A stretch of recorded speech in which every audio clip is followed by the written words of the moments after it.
Bayangkan sebuah kota tanpa buku, tidak ada halaman yang dibuka, tidak ada cerita yang dibaca, semua berjalan cepat tanpa hampa, tidak ada masa lalu yang dikenang, tidak ada masa depan yang dipelajari, hanya layar cahaya dan rutinitas yang berulang tanpa makna.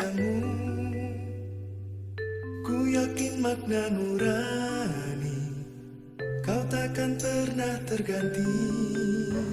Pernahkah kau ke toko buku, perpustakaan, atau taman bacaan?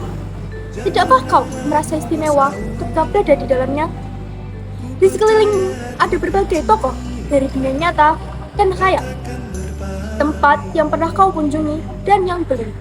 Informasi dan cerita dari masa lalu, masa kini, dan masa depan.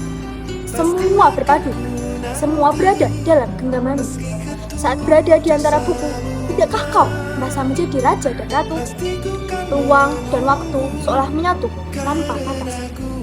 Kau bisa terbang melintasi sekat negara dan melewati berbagai zaman.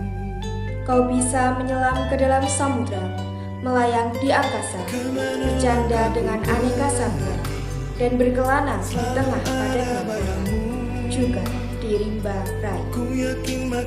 Kau tahu, buku adalah jendela dunia, kunci pengetahuan, dan pintu wawasan. Muhammad Hatta, sang proklamator, berkata, "Aku rela di penjara, asalkan bersama buku. Karena dengan buku, aku bebas."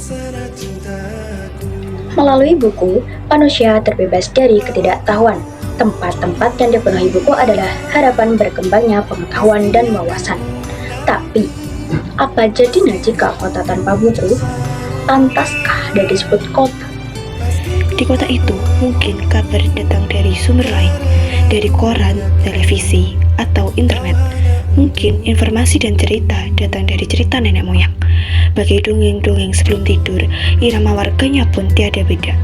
Bangun pagi bertebaran di muka bumi untuk berbagai keperluan, untuk kembali pulang siang atau sore harinya.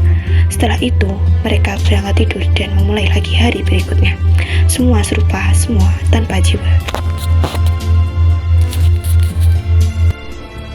Di dalamnya buku-buku berderet dalam rak yang tak terjamah. Tiada tangan yang meraih dan membuka halaman demi halaman dengan sukacita. Mungkin juga ada tumpukan buku di sudut-sudut kota yang sepi dan berdebu. Jarang dikunjungi, jarang dibaca. Buku-buku di sana teronggok tanpa nyawa. Bagaimana dengan kotamu? Mungkin kau tinggal di tengah kota yang megah, atau di gang sempit di desa terpencil, di sisi pesisir, atau di kaki gunung. Adakah perpustakaan, taman bacaan, atau toko buku di dekat rumah?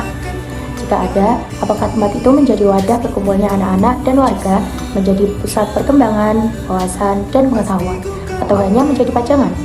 Maukah kamu menjadi orang yang menghidupkannya? Kau bisa mengunjunginya dan mengajak teman-teman membaca dan berbagi cerita di sana. Jadikan tempat itu sumber kegembiraan dan pengetahuan. Jika tempat itu belum ada, maukah kau menjadi orang yang mulai menghadirkannya? Kau bisa memulainya dari sebuah sudut di teras rumahmu. Ajak teman-temanmu memulai langkah baru. Jangan biarkan waktu berlalu tanpa buku. Siapapun dirimu, bersahabatlah dengan buku. Dia akan menjadi teman setiamu sepanjang waktu.